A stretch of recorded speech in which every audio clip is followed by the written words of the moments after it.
X4 Assembly Instructions.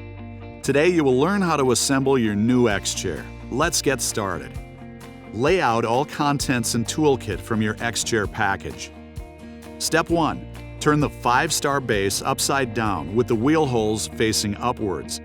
Insert your X-Chair standard casters or X-wheel blade casters into the base. Use moderate pressure to ensure they are secure.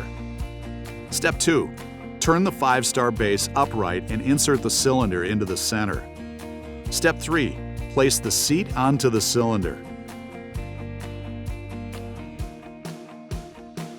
Sit on the seat and lightly bounce 2 to 3 times to ensure the cylinder and seat mechanism interlock.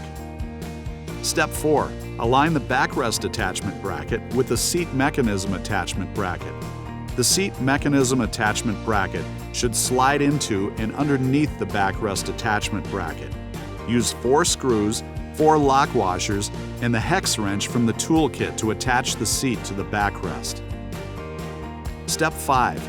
Align the armrest in the armrest slots. Make sure to put the armrests on their correct